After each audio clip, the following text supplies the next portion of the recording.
Bah salut à tous et bienvenue pour cette nouvelle vidéo. Tu le vois, nouveau carton avec un petit logo bien connu, Cinelli. Et donc je l'ai enfin reçu après des mois de recherche, de galère, parce qu'il fallait le trouver dans ma taille. Il est quasiment indisponible partout. Et ben il est maintenant chez moi. Donc dans cette vidéo, je te propose tout simplement le déballer, voir de quoi il retourne. Voilà. Hop.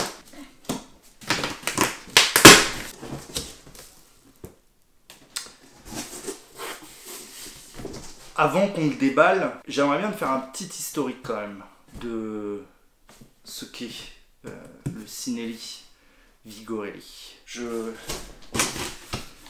descends dans l'antre. A tout de suite. Ouf. Oh la vache! C'était une sacrée chute quand même là. Effets spéciaux de ouf. Bon, alors oui, le Vigorelli. Je prends mes notes quand même. Donc j'ai envie de te faire un petit historique quand même du Vigorelli parce que tu vois, tout culturé, etc. Et pour comprendre à quel point en fait c'est un cadre iconique du pignon fixe.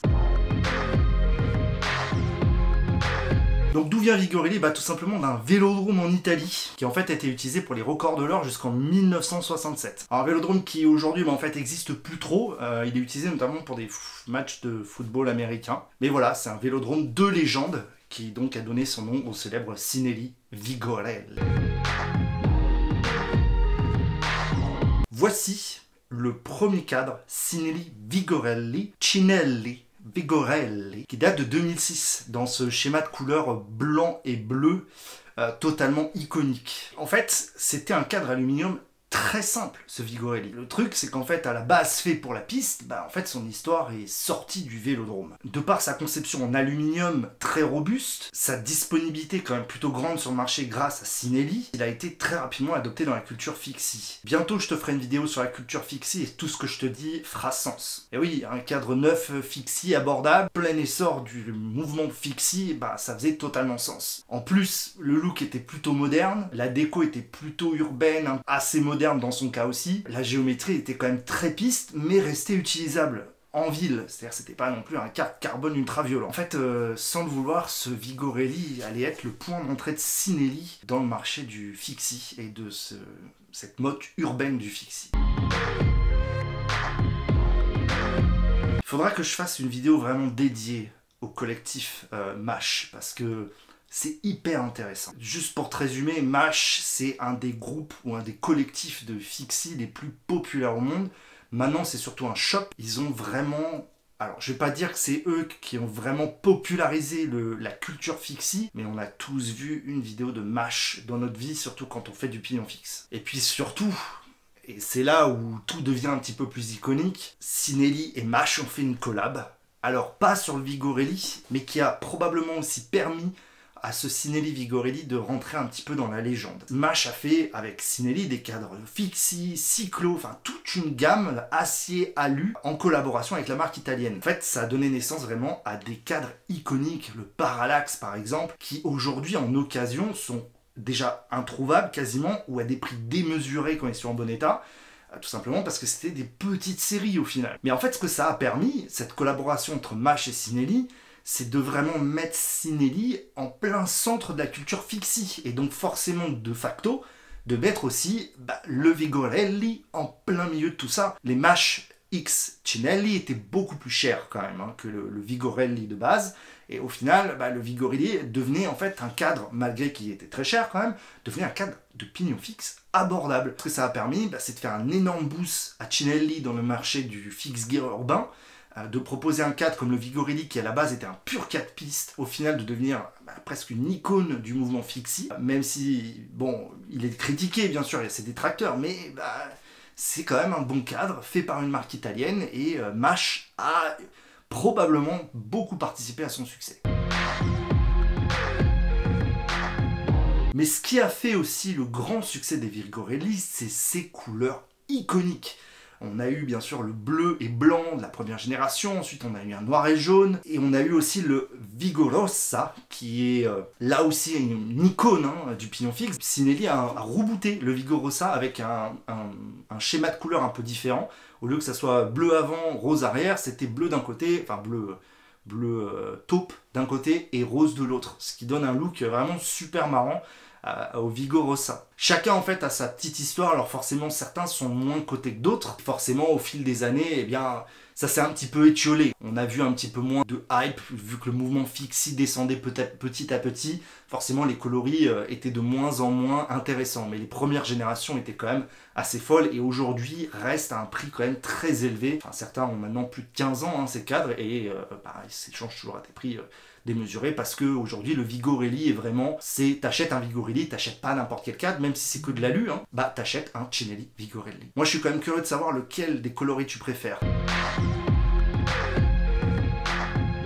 Mais peut-être que tu préfères aussi, bah oui, faut-il encore le présenter, le Cinelli Vigorelli Shark. Shark, requin en rapport avec la petite aile de requin là. Pour la petite histoire du Vigorelli Shark, alors il se trouve qu'en fait quand il est sorti, il était homologué par l'UCI, c'est-à-dire que tu pouvais rouler en compétition internationale officielle avec ce vélo. Et en fait, entre temps, alors j'ai plus exactement les dates, hein, mets-le moi dans les commentaires, mais en fait, il a été ban par l'UCI, comme c'est souvent le cas, hein, l'UCI banne des trucs. Assez parlé d'historique du Vigo, il est temps de remonter. Alors je vais pas trop te faire l'affront de te refaire un effet spécial, et on remonte et on déballe. Faut que je trouve un nom. Je vais voir un petit peu comment je peux l'appeler. Ouais.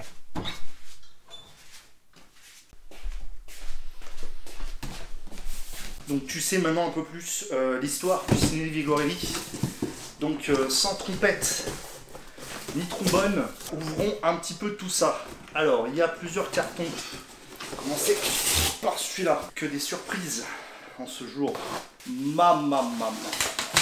La magnifique fourche, elle est somptueuse et surtout il y a un petit perçage pour le frein avant, donc il va pouvoir servir sur la piste et sur la route, et c'est une fourche Columbus en carbone. Bon là clairement je pense qu'il faudra recouper, mais bon, fourche c'est fait, ça vient. Pour le coup Cinelli ils ont bien emballé ça. Bon, sortons. Oh la vache, Jésus. Oh.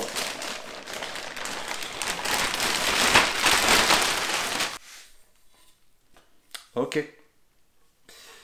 Je te laisse admirer cette pièce d'orfèvrerie italienne qui est juste superbe. Donc, petit détail, certification UCI. Donc si un jour je fais des épreuves UCI, ben ce cadre est autorisé.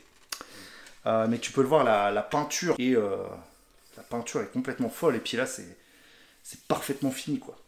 Donc là avec la fourche, il faudra pas couper tant que ça hein, parce que bon, on va voir. Donc le cadre, ça c'est fait. Je le pose délicatement. On continue. Il y a une autre. Donc ça je suppose que c'est. Alors ils disent que c'est les accessoires. On a la tige de selle aérodynamique. Oh la vache, elle est lourde. Donc ça, c'est une tige de selle vraiment pour... Voilà. Il n'y en a pas deux quand même. Hein. Il n'y a pas de minimum d'insertion, tiens. C'est marrant. Bon. Et enfin, la dernière boîte, c'est tous les petits bibelots. Ah oui, d'accord. Donc, ils te fournissent tout chez Cinelli. Donc, le petit expandeur qui va donc en haut de la fourche pour tasser ton jeu de direction, donc avec le top caps. On a tout un tas de petits bibelots qui sont les passages de câbles et il y a même un embout pour ton frein avant.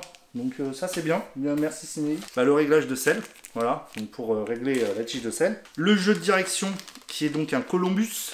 Il y a même un petit manuel avec carrément ton carnet d'entretien dedans quoi. Comme je te l'ai dit, hein, le Vigorelli c'est un cadre historique hein, du milieu du pignon fixe et un rêve d'ado en fait, c'est incroyable, j'ai réussi à le trouver. Je t'invite à t'abonner, à me suivre sur les différents réseaux sociaux pour suivre les différents montages et surtout le montage de ce Cinelli Vigorelli. A plus.